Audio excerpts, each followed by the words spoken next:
Hey Flinders, and welcome to video 2 of building a good vibes plan.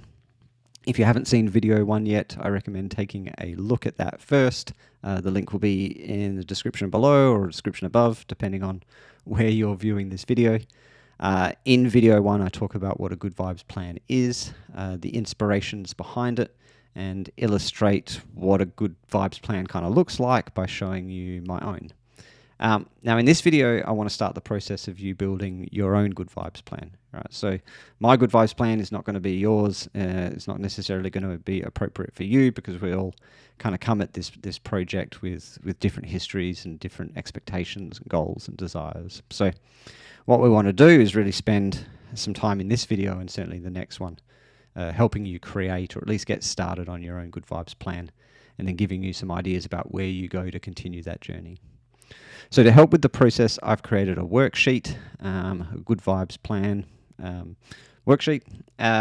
You can grab it in the description below. It's a Word document, meaning you can type straight into it, and therefore you can do the planning whilst you watch along with the video or presentation.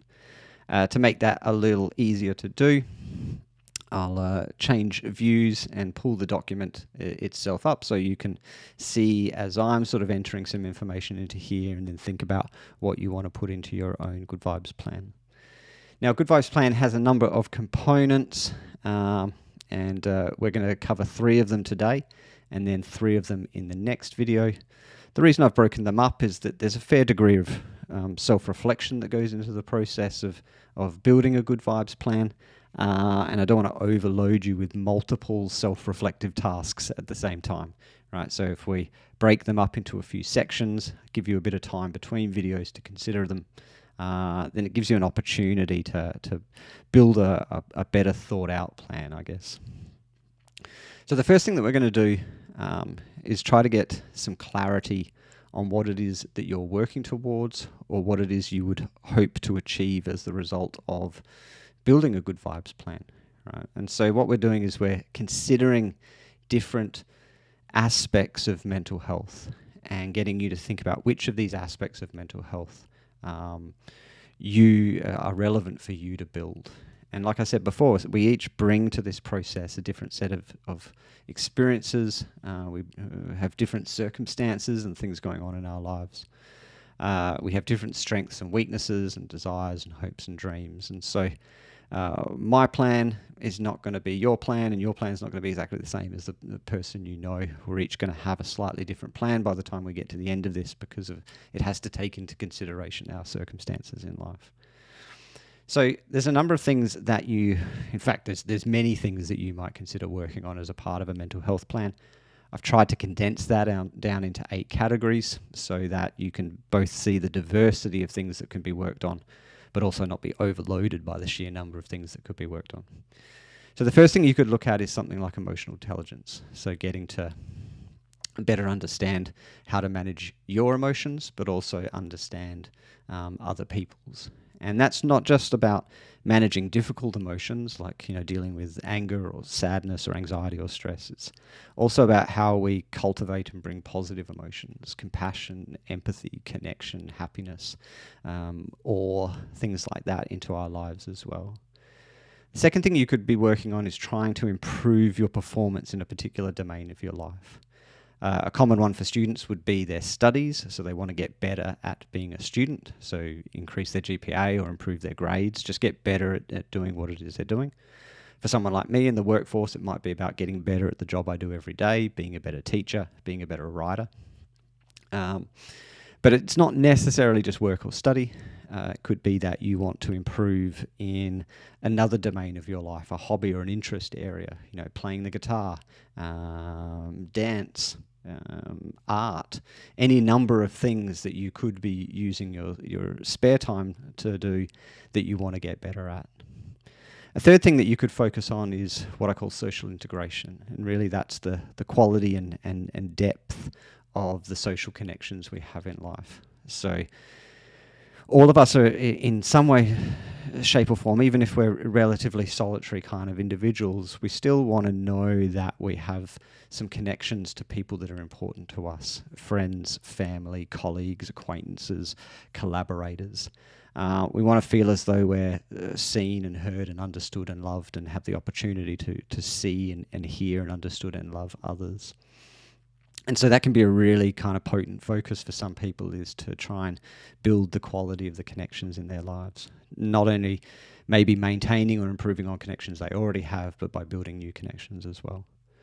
The fourth thing we might work on is tackling mental ill health. So we know from the stats that 1 in 2 people will, certainly in Australia, will over the course of their lifetime experience something that would qualify as a mental illness or a mental ill health diagnosis. So that means all of us will be affected by mental illness in some way, shape or form, whether it's us or someone that we care about. And so for some people, really the pressing goal for them in terms of their mental health is to be able to manage better mental ill health. And that just really reflects that in the same way as there are physical illnesses of the body, there are also illnesses of the mind. And then when we experience an illness of either, it impairs our progression forward in that area. If you get a physical illness, that impairs your progression towards physical health. If you develop a mental illness, it impairs your progression towards mental health. And it doesn't having an illness doesn't negate your capacity or ability to be able to move towards better mental health or improve any number of these areas. But it does often mean that it's the priority focus in terms of getting its management and control dealt with. The fifth thing that we might focus on is how we manage stress. Depending on, most students I meet, for example, have pretty hectic lifestyles.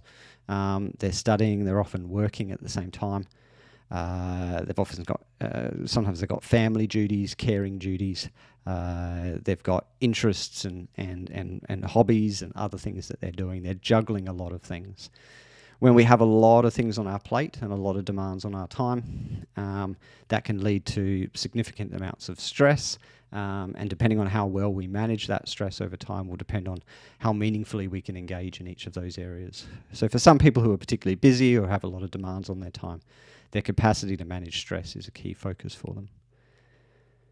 The seventh one is meaning and purpose. So this is really about trying to find some clarity and direction in terms of what you want to do with your life, what you want your life to stand for, what are the things that are most important to you, what do you want to spend the most of your time doing. That discovery or generation of meaning and purpose can take time, can take effort, can take deliberate action, require deliberate action, and so can be an actual focus for someone in putting together a good vibes or a mental health plan. And then the final one is mentally healthy lifestyle choices. So this is really about in the same way as we need to make healthy lifestyle choices in relation to our physical health, so sleep and nutrition and physical activity, many of those same choices and additional ones are involved in us building our mental health over time. So can we construct our days and our weeks and our months in a way that we're going about and we're doing activities that are going to continue to contribute to and grow our mental health over time? So as you look at this list, I want you to identify a few that you think are probably good focal points for you at this point in time in your life. So for example, if I was going to put a plan together, like a new Good Vibes plan together, and I had to identify just a few areas, not tick all of them, I would probably pick social integration, I would pick managing stress, and I would pick mentally healthy lifestyle choices. The reason is I've got a lot of projects on. A lot of projects leads to stress. If I don't manage that stress well, it tends to impact on my lifestyle choices. So I would consume more alcohol or eat more crappy foods, not get enough exercise, not spend enough time meditating, those sorts of things. And then the impact on me of those things then tends to spill over into my social interactions, how I look after my friendships and my relationships. So if I was putting a plan together at the moment, like building on the one that I presented in the last video, those would be the 3 areas for me. So I want you just to take a bit of a moment to identify what the 3 areas would be for you. If you're tempted to put a cross in every box because they all seem important, I understand that, and I do get that that tendency or that desire, but one of the skills in putting together a good vibes plan or a mental health plan is the ability to prioritize, to be able to say, the most pertinent thing for me to work on at this point in time is this, and I'm going to make this a focus and a priority and plan around that first.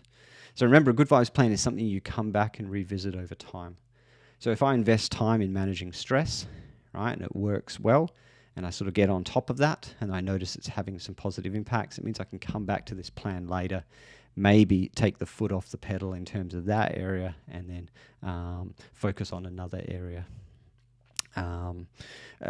Focus on building another area, right? Redivert some of my attentional resources to that.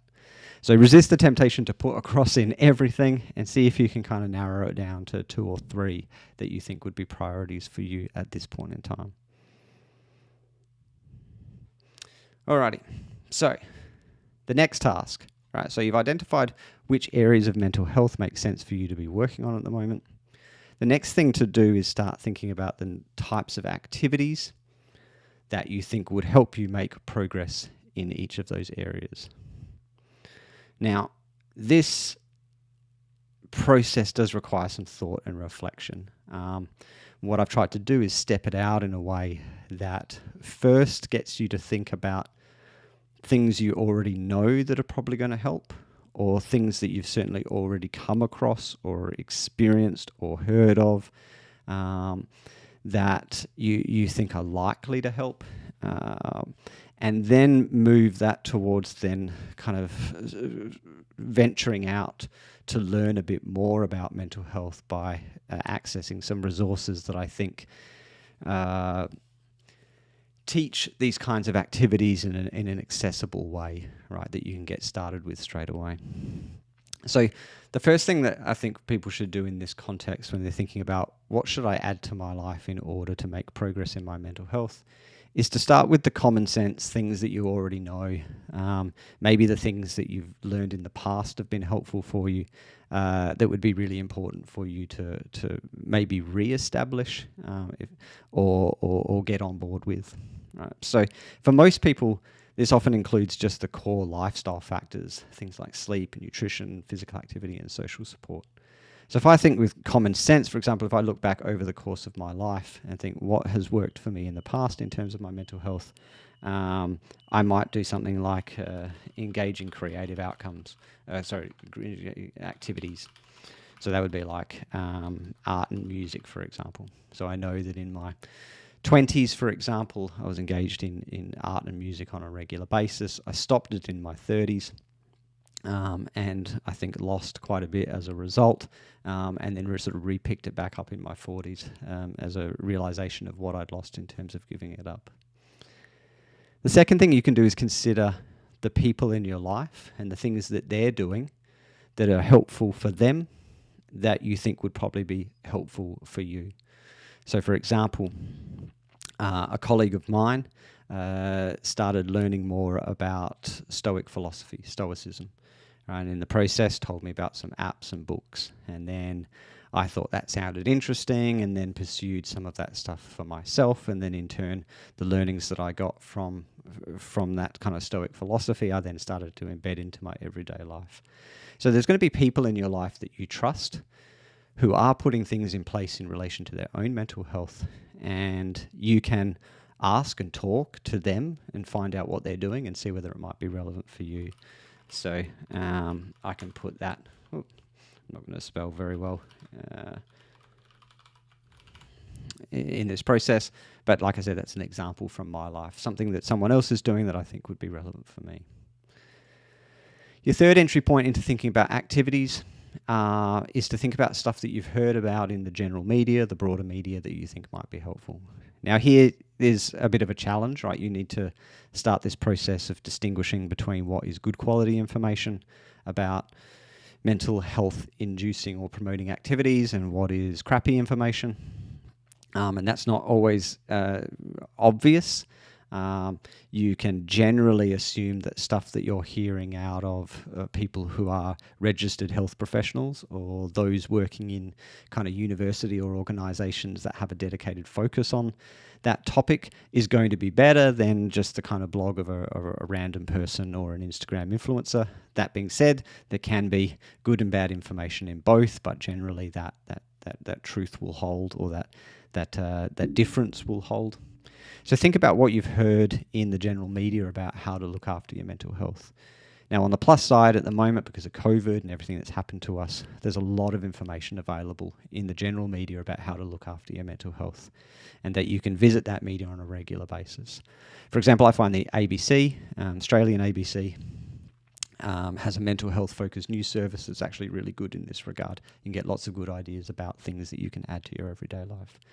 So for a lot of people, this is where they first hear about something like, meditation or time in nature, or the first time they hear that physical activity is as good for our mental health as it is for our physical health. So it might be that those might have an influence then on that person's decision to engage in those.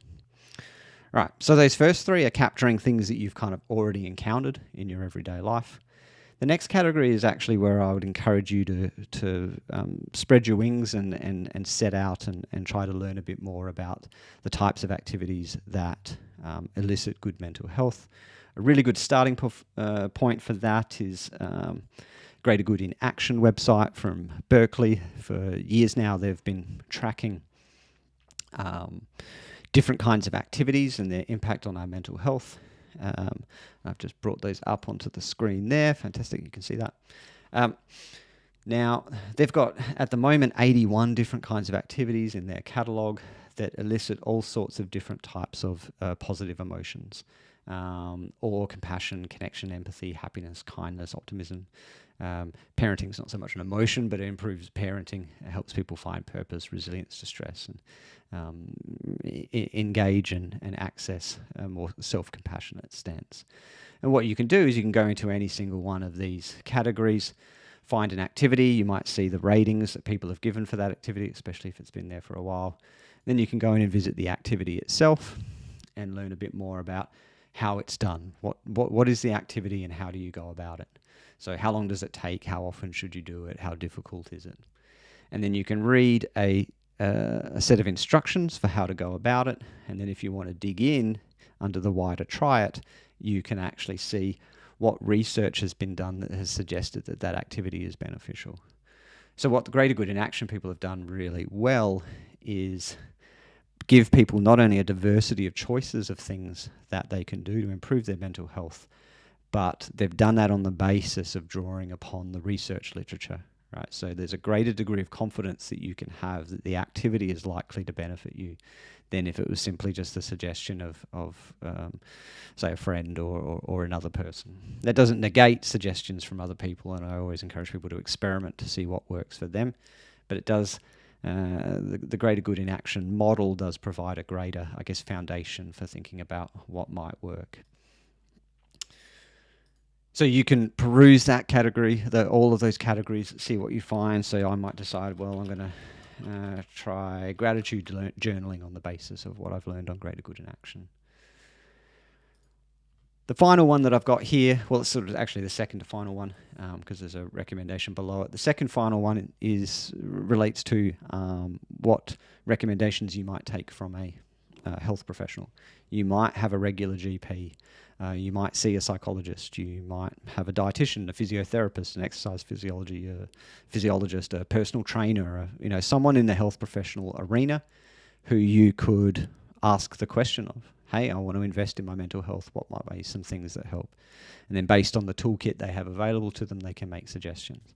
So a dietitian might talk to you about, well, what foods do we know and what dietary patterns do we know are associated with improved mental health?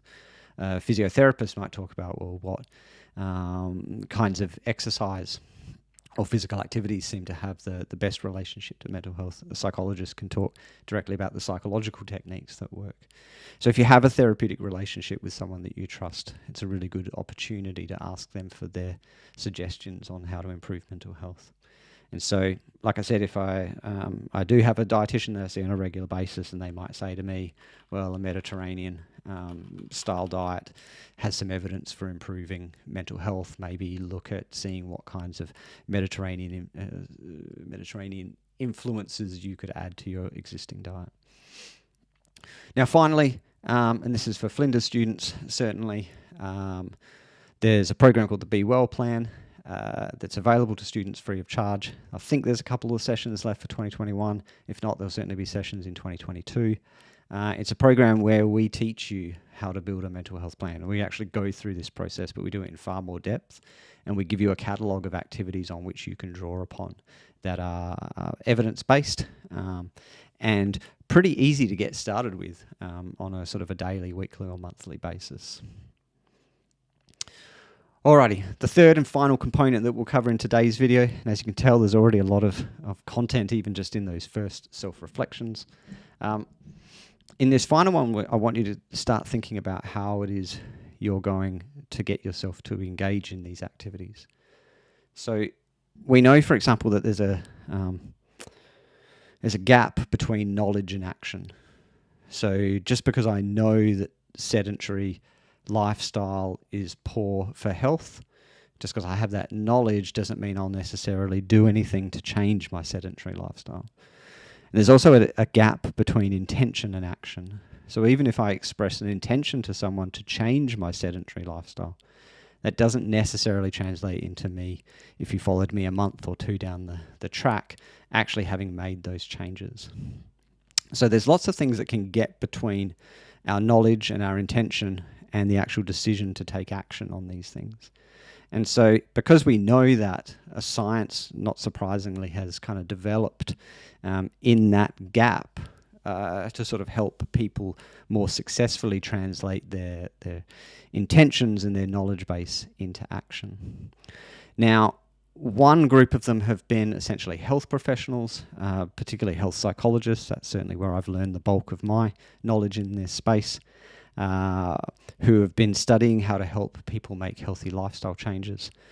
But there have also been some other people just in, who aren't necessarily psychologists by trade or behavior change professionals who've written some really good stuff on this in this space. And I'm going to direct you to two of these. So the first resource that I'll encourage you to have a look at are what we're calling our Habit Hacks document. So let me just bring that up. It's not that one. Alrighty. Okay, here we go. So I've spent a lot of time, or I'm still spending a lot of time understanding, I guess, what health psychologists have discovered about how to help people make healthy lifestyle changes. And I've tried to kind of summarize that in what I call the Habit Hacks document, which is available for all students to access. In fact, anyone could access this. It's available on the web, and I'll include a link below. But what this document does is it covers all the different kinds of strategies that people have used to improve the likelihood that they'll engage in a healthy behavior. So some of it relates to goal setting. It can relate to measuring and recording how we're doing over time. Engaging social support, getting other people to help us in making that change, becoming more knowledgeable about the change we want to make, setting up some comparisons between how we're doing and how other people are doing, people who we admire and would like to live up to, role models essentially, drawing positive associations between the activity we want to do and activities that already exist in our lives. Repetition and substitution, so repetition particularly around kind of practice and doing something on a number of times on a regular basis and building it into a habit first before expanding it. Comparing what will happen in our lives if we do or don't engage in the behavior. Developing celebrations, learning to manage some of the kind of the psychological and self-sabotage mechanisms that often kick in. Setting up our environment in a way that triggers us, changing our identity or building identity statements in, and then some self-belief stuff and even kind of imagination and mental rehearsal and things can actually help us establish these habits. So there's a stack of different kinds of hacks that we can use to get us to engage in an ongoing way in a healthy or a mentally healthy behavior. So that's one, is to look through that document and find a couple here that you can implement as part of your plan. The second is to use this question set that I really like from a guy called James Clear, wrote a book called Atomic Habits. Didn't start his life out as a behavior change specialist, but has ended up writing a book that has influenced many in the process. Clear talks about essentially asking yourself 4 questions. So how do I make the activity that I'm trying to engage in obvious, attractive, easy, and satisfying? Right. So if we were taking an example here, like I wanted to meditate on a regular basis, I wanted to meditate at least a few times a week, in order to sort of gain a little bit of understanding into the workings of my mind, and maybe also as a bit of a sort of stress, anxiety relief type of stuff. So we can take Clear's questions and think, well, how am I going to make meditation a regular part of my life? Well, we're going to try and make it obvious, attractive, easy, and satisfying. So what would that look like? How do I make it obvious? Well, I might set up a meditation spot in the house. Right, I might put some post-it notes on the fridge. I might attach it to an existing habit, or an existing kind of routine that I have going in my everyday life. So after I brush my teeth, I will do 5 minutes of meditation, right? Or when I go outside on a Saturday morning to work in the garden, I'll start with 5 minutes of meditation. I then need to look at how I'm going to make it more attractive, how am I going to make it more desirable. So I could attach it to a habit or something that I already enjoy. So that might be spending time in the garden. So I'll meditate in the garden because I already like spending time in the garden. I could add a social element, so I could do a meditation class with a friend. I could also keep a track of, maybe journal some of the things that I'm noticing as I go along, right? And some of the benefits and positive impacts it's having on me. And then noticing those positives kind of increases the motivation, makes it more attractive to continue on with. So in this case, I could document the benefits in a journal, for example. How do I make it easy? Well, start by not expecting too much of yourself. Maybe start with 5 minutes a day, or 5 minutes 3 times a week. Don't necessarily expect that you're going to do half an hour of meditation when you're just getting into it for the first time. You might also want to kind of remove any impediments to doing it. So carve out a time of the day in your diary, in your schedule, that make a meditation space. One that I mentioned up before about making it obvious would work here as well. And then how do I make it satisfying? How do I sort of reward myself for that process? Well, we can do rewards in a couple of ways. So we could do the whole thing where it's sort of like, if I meditate and follow my meditation plan for a week, on the weekends I will allow myself a treat of some sort. The other one, which I really like, is celebrations, which come out of some work by BJ Fogg. At Stanford, he talks about each person developing their own kind of celebration that they can do in the moment, a simple action that reflects a form of self-encouragement for what it is you've just done.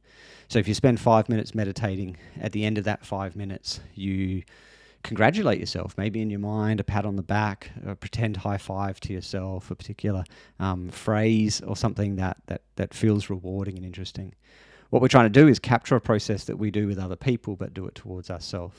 So if you've had that experience of being around a kid and they're trying to learn a new activity, and you notice yourself giving them encouragement as they go, and giving them courage about, well done, you're going really well, keep going, you're getting it.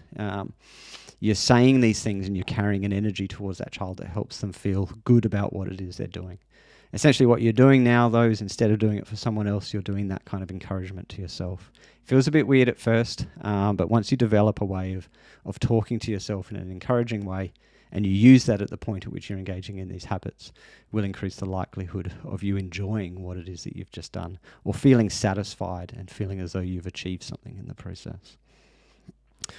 Alrighty, so that's quite a bit to deal with. we're kind of almost 30 minutes into this video, and we've just covered the first part of the plan. So that'll be enough for today. So what we've done today is we've looked at the areas of mental health that you might want to work on or make advances in. We've started thinking about the types of activities that you think will help you achieve this. And then you've started thinking about, well, how am I going to support myself to engage in that on a regular basis? And what I recommend now is taking a little bit of time between this and when you watch the next video to reflect on each of those three areas. Go back, add some more content, change it, mix and match, go out and do some reading, follow a couple of the links that I provided and have a look at them, and just start thinking about those first three. And then start building that first part of your plan. And if you want to get started on trying to establish some of those habits, then do it. Right? I definitely encourage you to be experimental in trying this stuff in your everyday life. And at this stage, really focus on not only building the plan, but seeing if you can get some coherence between the things that you want to work on, right, and the activities that you're going to do. So making sure that the activities you're picking here make sense in the context of what it is you're doing here. Right. Now that can be a little difficult at first, but you can just do that on the basis of asking yourself, is there coherence between like the strategy I've picked to manage stress? Is there a coherence between the fact that I want to work on my stress levels, and do the activities look like things that would probably help me manage stress better? And focus on that kind of coherence between them at the moment. Now, if you have any questions, feel free to contact me on the email provided, which will be in the link. Otherwise, I will see you in the next video where we're going to finish off the Good Vibes plan and discuss where to next if you really want to dig further into this kind of mental health planning process. So until then, have a great week, month, however long it is before I see you again, and take care.